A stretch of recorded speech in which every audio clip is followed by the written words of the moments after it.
are MBA students here. Can you raise your hands? Can you say yay loudly? Yay. Okay, good to hear from you. Now, I have been an MBA student in somewhat distant past. And I remember us being very productive roughly 6 hours before the deadline. Now, this would usually be 12 midnight, and the productivity would last till 6 a.m. in the morning, when a submission would be due at 7 a.m. in the morning. In fact, at my campus, I am Ahmedabad, we used to have a subject called written analysis and communication, where we would be learning how to write reports. So it was a full 1 credit course. And in that one sem, I think we were supposed to write 4 to 6 reports.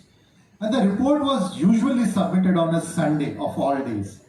And when do you think, and the projects were given at least a month in advance. And when do you think everybody started working on the project? MBA students, what do you think? When did everybody start working on it? Last night, the night before submission. The project would usually start for everybody at midnight. Everybody would work till the morning, and hence everybody is most productive at the last minute. Now let me share another anecdote. We used to have a lot of exchange students coming from various European countries. I remember in the second semester of second year, I had a few friends, Johannes from Finland, Marian from France, and Anna from Germany. They were a part of a study group that I was a part of. And to their shock, they realized that we were very culturally different from them. They would arrive on time for group meetings. They would arrive on time to do group projects together. But when would we all start? As I said, students, when would we start? At the last minute. So productivity for us culturally somehow always started at the last minute. I don't recommend the students do that, but that's how it was for us at that time. And I hope you will be wiser from this and ideally not start at the last minute. That's all from me. Thank you, Ankit. Can we have a huge round of applause for Toastmaster Siddharth, please? A bit louder. I know you had your lunch. It's 2:30. People are feeling lazy, but please, some more energy. Can we have a huge round of applause? Yeah. So, now it's your turn. Who wants to come on the stage and face the music? Come on. Give it a try. Give it a try. There's no one going to judge you. It's all your friends. Come on. Come on. You want to serve? Yeah, please, ma'am. Please. Please, can we have a huge round of applause?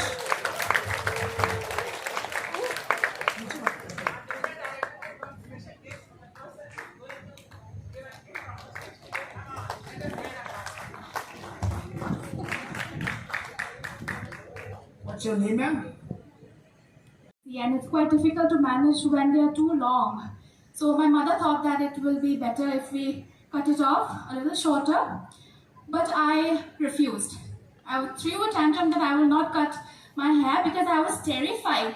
Because I think that it was my very first haircut. I was around 4 or 5 years old.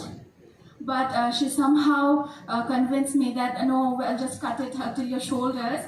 And so I was convinced. I got ready to go to the barber shop with my mother. And while we were on our way, my mother's brother, my uncle, maternal uncle, he came to our house. And my mother thought that it would be better if I went with him because he had a bike. And I refused. But she still sent me with him because I was bribed by him that he'll be taking me to a motorcycle ride. So I went with him and I explained the barber about what kind of a haircut I wanted. It was a blunt cut. I saw it on a magazine that my mother used to read. So I explained to him how the haircut was. And he was very confident, the barber was very confident and said that, okay, I will do it. And after a few minutes, I felt the razor on my head. I realized that I was bald.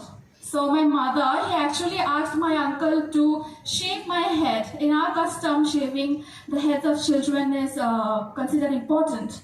So that was the very first time. I was completely bald. I was terrified of how I was looking. And that was probably my very first encounter with deception. And that came from my mother. Thank you so much.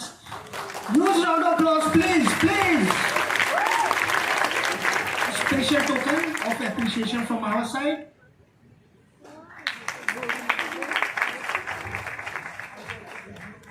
So, what's your name, sir? Sachin. So the topic for you would be, what makes you smile? What makes you smile? Sachin. Thank you for this question. So, smiling is not something that we can buy or we can get it from somewhere. It comes from within. So, smiling can help us overcome so many things in life. When things get hard, smile is the only hope that we have. And it enlightens everyone. Like when you smile, you give positive vibe and you radiate to someone else. And it helps people to overcome their own fear and it helps to create a more better community. So yeah, my life was not that good. I never had a good childhood. Since childhood, I was always faced with insecurities. They always used to tell me that you're not perfect, you don't deserve this, and all blah blah blah. So, smile was the only hope that kept me, and it kept me going on till today.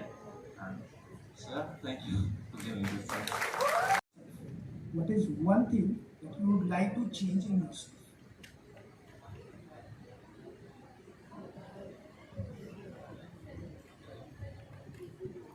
Physical appearance of my body, because in our generation, like if both kids or like boys and girls, if they are overweight or like they are odd from others and they seem like different odd from others, then they are being judged, and the insecurity they face, you can't like probably even explain in words the insecurities and the traumas they have in their childhood. Yeah, I've also had many friends like who told me for me being obese and like not being like the physically attractive body like they have. So I'm trying to change since from like 2020. I used to have six-pack abs and all, like all the gymmers were saving, but now like after all the 10s, 12 pressure and all, like my whole body appearance and change, and like whenever, even if I feel sad, angry, happy also, if I have a good body and like look in the mirror, like even if I'm not good at anything also, my body is attractive and I keep a good discipline to take care of it. And if I see that I have a good body and have the dream appearance of my outer side, which I really dreamed from my childhood, and that makes me happy. So there is the only one thing that I want to change so fast, because for me my body appearance is everything, and it's very important for me, for all the guys, and also like we have also seen in YouTube's and all the Andrew Tate motivation, David Goggins. I'm a big fan of him, so I'm trying to try my level best to make the best out of it and be in the best body shape I've ever in my entire life. Thank you.